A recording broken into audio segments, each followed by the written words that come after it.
I could talk about that. I love that job. It's kind of like doing the questioning and interviewing a lawyer would do, but you don't have to worry about their terrible mistakes you're trying to fix. You're working with their assets they love, you know? Yeah.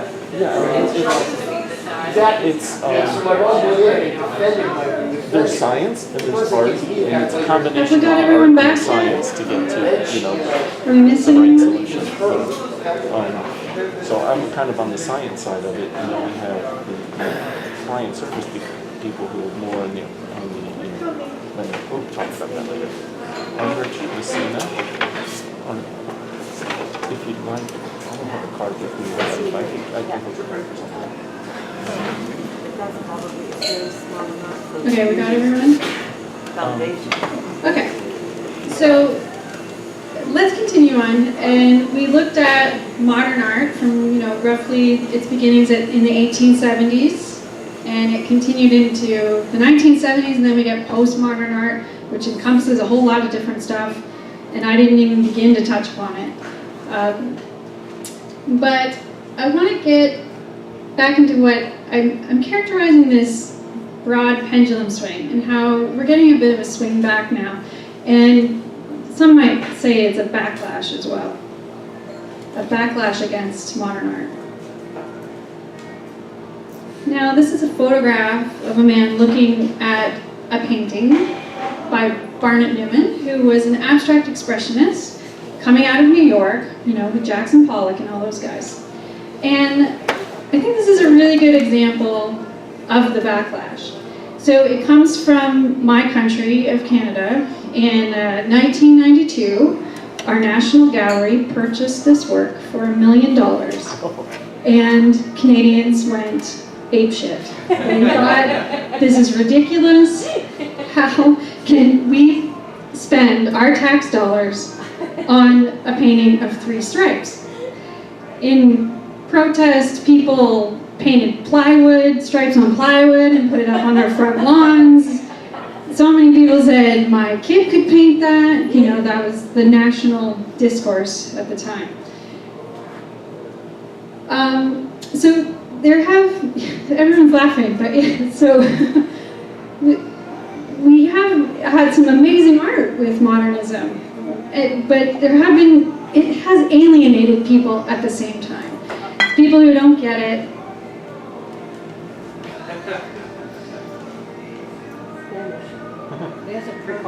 Yeah, my laptop's in Spanish.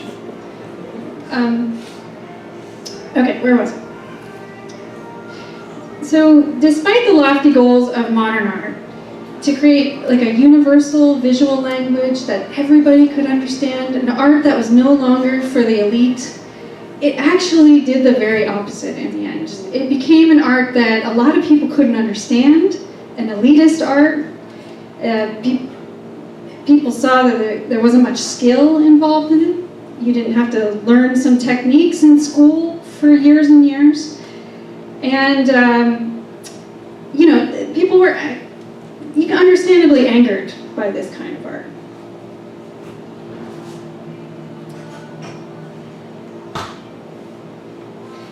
I'll just give you another funny little example. So this is a conceptual artwork that was in the San Francisco Museum of Art in 2016.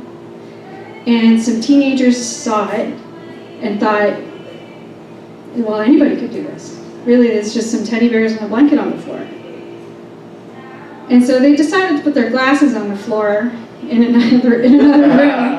And they sat back and they watched as people started to photograph their glasses, and start to make a big deal about it, and start, to think about, or start talking about what these glasses mean and things like that.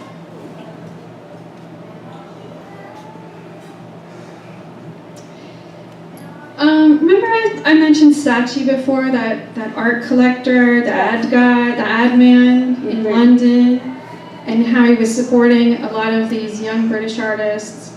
And he's really been a collector. He's been kind of propping up prices. There's been a lot of ridiculous prices in the art world. He's heavily involved in it. And in 2011, a scathing article criticizing the art world that he helped to create, saying that people don't care about the art, they're just there to schmooze and be seen, but they're not seeing the art, they don't even look at it, and how there's too much money involved in it, and how all of this has created confusion about what is good and what is bad art. And I'm going to quote him directly. For professional curators, selecting specific paintings for an exhibition is a daunting prospect, far too revealing a demonstration of their lack of what we call in the trade an eye. They prefer to exhibit videos and those incomprehensible post-conceptual installations and phototext panels for the approval of their equally insecure and myopic peers.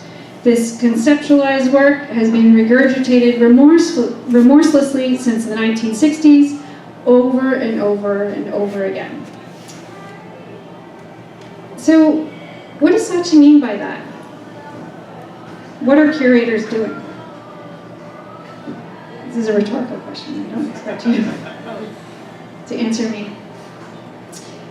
Here's an example from today. So this exhibition is called Songs of Sabotage, and it's at the New Museum in New York. It opened a couple weeks ago, and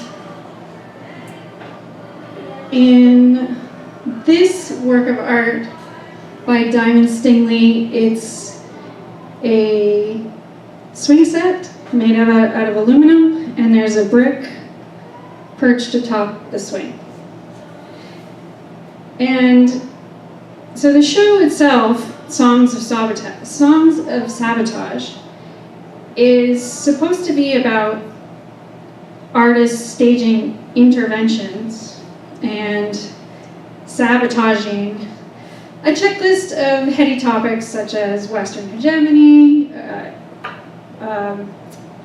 economic injustice, sexism, racism, homophobia, colonialism, post-colonialism, all kinds of things across the board. Any kind of ism you can think of.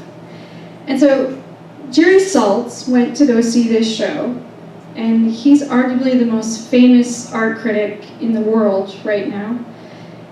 So he went in, he's a pretty educated guy. He couldn't understand a lot of the works in the show. He couldn't understand some of the words in the catalog for the show. He had to go look them up. And he wrote a pretty scathing article entitled, "The New Museum's I Am More Woke Than You Triennial," which is the show. And he states that the curators are patting themselves, I'm quoting him now, on the back for being engaged with corrective methodologies. I call it being strung out on privileged bullshit. What out there is actually being corrected by this work? Really, it's just a surreal swing set brought indoors. Explications of this work are forced. So while he liked some of the art in the show, he calls out this one in particular. And he says it doesn't correct anything in the world, anything that's wrong in the world. And it doesn't convey its message about the contested space of violence perpetuated against Black American children in public spaces. And see that the curators are failing us, and they're creating an elitist art. I admit, I don't get it either. And I have a master's degree in this. Again, another work from the same show.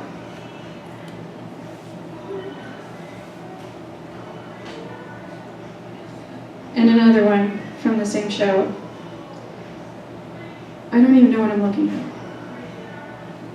If anybody else has a different opinion, please, speak up. But I think even the mainstream people, such as Jerry Saltz, are becoming angered with this kind of thing. This art is elitist. It's not reaching out to people.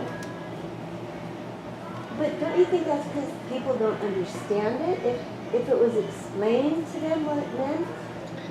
So if it was explained with text panels? Yeah, if someone looked at that and understood what the motivation the artist had in making that, it would make all the difference in the world. But the problem is we don't understand what she's trying to say. We just guess. Right. And I think one of the arguments behind the backlash to this is that it's a visual art. If I can't understand what I'm looking at, then it's failed. I mean, other people will argue, no, you should have text panels to understand what you're looking at. I guess I have two thoughts. One is, I don't get it either, but also the flip side of that is, well, maybe we're just all getting old and young people totally understand it, and they would say, of course you don't get it, you're old. So I don't know if you heard that. He's saying, well, maybe we're all just getting old, and that's why we don't understand it. Perhaps. Maybe Julia Phillips is old too. Well, can we have a little context? What was the theme of this show? Yeah. Songs of sabotage. Songs of Sabotage, and that is a bra or a swimsuit top. I don't know. Not being there, being able to see it It in looks three like part of a dimensions saddle. and walk around Yeah, it. those are riding crocs in the back. I don't know. Is that part of it? Yeah. Is the background part of the show? Yes, Okay. those belong together, I think. Without having gone to the show and seeing, I mean, I Yes, don't know. we're not there, so we can't see it. Yeah. Yeah. So it's all out of context, so I can either criticize it or compliment it without being there. Right, but Jerry Saltz went to it, and he heavily criticized it, so that's the point I was trying to make here. Well, Yeah. but You may disagree with him. Yeah, Audrey? I don't disagree necessarily because this is the first I've seen it. I haven't been back to New York in a while, so I don't see these shows, but I do feel that text is required sometimes for certain kinds of art, especially these visual arts that are activate, what did you call it before? They're trying to be like activists. Activist. Yeah. Activist art. Like, I mean, you could argue intellectually that the playground area was, supposed to be a public space, and you know that not everybody goes into these public spaces. I mean, but you have to have some knowledge and some certain kinds of sympathy to understand that. You don't need a text necessarily, but this, I don't know. I mean, is it a bra? I can't tell. I don't know, this is all the information I could get on this particular artwork, so. Yeah, so, I mean. Rich? So it might be a limitation on the image here, but I don't see a text panel anywhere. No, And there isn't. that kind of corresponds with a lot of my experiences with what I would call like postmodern art, is that it's super abstract, very hard to engage with. And unlike modernism, which might actually, give you a lengthy explanation, possibly even a manifesto accompanying it, you get nothing. You just get the title of the work, the artist's name, and then you're left up to your own contrivances to make sense of it. But you are also, there are a lot of people that saw Pollock for the first time and said, what the hell is that? What does it mean? It's just a whole bunch of, my kid can do that in kindergarten. I think a lot of us are left into that space. I think of it as like the what the fuckiness. Yeah, It's like, yeah. what is going on? Well, I wasn't going to say that. Oh, sorry. But that's what I meant. But that could be a bra showing that a bra is something that holds you. It's some kind of art, some kind of mechanism that keeps you. And then there's metal wires and tile that keeps you. I mean, I can make all kinds of things. It's just an artist's view. I think the joke's on us, though. If you pay to get in and the artist gets the money, who gives a shit? Well, Roger Scruton gives a shit. He's a conservative philosopher, and he made a documentary called Why Beauty Matters. And so his argument is specifically against that type of art. Obviously that's brand new and he's never seen it, but what he argues is that we have really uglified our world, and our art is also ugly. And what we need to do is get back to an art that's beautiful, an art that inspires us to be better people. He equates beauty with truth and goodness, things like that. He says like we. Plato. He sounds like Plato. Pardon? He sounds like Plato saying, don't show the gods the way they really are. Shows them, you know, He specifically calls out this artwork and says, okay, it's been 100 years, the joke's over, right? And he says, we need things more like this in our lives. oh, that's my favorite. I just love that. So, all throughout modern art, there have been artists making representational art. We just haven't paid very much attention to them. So here's an artist who really struggled in the first half of the 20th century making representational art, Edward Hopper. He's a little bit more well-known today. We're kind of having a renewed love for these kind of forgotten artists. So, yeah, Audrey really loves this painting, and I might be able to call out why. Here we've got an image of, it's an urban scene, and it's at night, and there are some people in a cafe, and despite being together in the same space, it's really a testament to loneliness. They're not speaking to each other. Even the couple that seem to be together are not talking to one another. It's kind of highlighting the loneliness of urban life. Right. And the colors of what was going on. Yeah, and the electric light kind of highlights all of that. Yeah. So I'm not surprised that people are saying they love it. But there's many people that feel a need for a kind of art that gives us a narrative, again, something we can look at and we can understand it. It doesn't require a text panel to understand it. It doesn't, but personally, I think art should be how you feel, you know. If you really don't like it, I was just look at it. thinking of that thing. Oh, I like this. There's been a renewed love for Andrew Wyeth, too. He was, he ever you not know, loved? pardon? Was he ever not loved? Oh, people don't know. He's He definitely. shunned the New York scene. He escaped to Maine. Yeah, but I mean, I've never heard of anybody dissing on Andrew Wyeth. Well, he definitely wasn't creating modern art. It wasn't avant-garde or risky or no. People love him. I mean, Yeah. and rightfully so. I mean, it's incredibly interesting when you look at a painting like this. Without knowing the story behind it, you're wondering, why is this woman crawling towards the house? Like, what has gone on? Something has happened. You know, I feel like there's something wrong. And then after I learned about this painting, and there was a woman in the farm next to him who was disabled, and she crawled like this everywhere. So he's actually just representing things in his world. They just did this at Portland Museum. They showed the whole. I don't think they showed this one.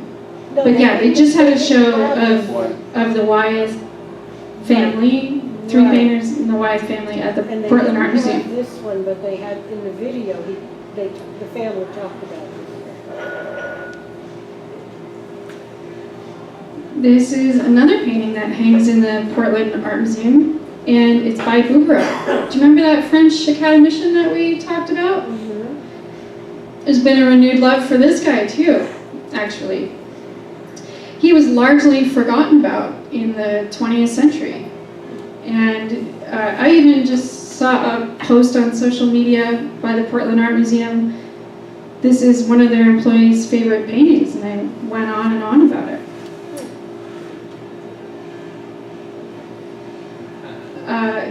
Brian's laughing, he probably already knows the story behind this I one. saw the story about this one. It was recently sold for like $500 million. $450 million it sold for in November, making it the most expensive work of art ever sold at any time. Really? Yeah, and it's one of, remember I said Da Vinci. Leonardo had 15 paintings, right? So this was the last one that was in private hands, meaning it wasn't in an art museum or some other institution. So it was the last one that was ever going to come up for sale. So that could be the reason why they paid $450 million, and it was the Louvre in Abu Dhabi that purchased it. And also, they may have wanted to pay that much because, quite frankly, that'll get people in the door to go see the most expensive work of art ever. But the point I wanted to make with this is that we have a renewed love for the old masters nowadays. People are starting to appreciate it again, whereas we, had kind of dismissed representational art before as like, oh, it's old-fashioned and stuffy. It's, coming back in. There is an organization that's a nonprofit called the Art Renewal Center in New Jersey and New York. And their mission is to revive representational or realist art again. They hold an annual salon competition, just like the academies used to do. I was a finalist this year, actually. But I didn't win anything. I was just a finalist. I'm just happy to be nominated. But here's the point I wanted to make was, here's the logo from their website. And do you recognize that painting? That's a Bouguereau we looked at.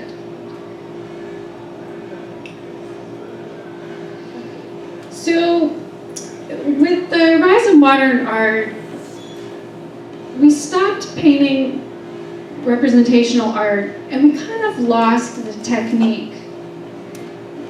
It's no longer taught in universities. You can't find out how to paint in a classical method in a university, none that I've ever seen, and I've looked for it. However, there are ateliers popping up all over the country and in Europe as well. And so an atelier is a studio where a master artist would teach the students in the studio. They would do it along with them. But hasn't there always been a tradition of life drawing? Yeah, there has been life drawing, yes. But a lot of the painting techniques have really fizzled out. People don't know how to do them anymore. The gloss and Yeah, how to do different layers and glazes and things like that. Yeah, Rich? Is that something that can be taught, or is that just something that one has to learn? In creative writing, there's this a debate that, even though there's all these creative writing programs and this huge industry around teaching creative writing, it seems like the whole creative writing world is about 50% divided about whether it can be taught in the first place, which is interesting because there's such a huge industry around it and yet such a fundamental question, again, hasn't really been decisively answered. I'm wondering if it's the same in the world of art.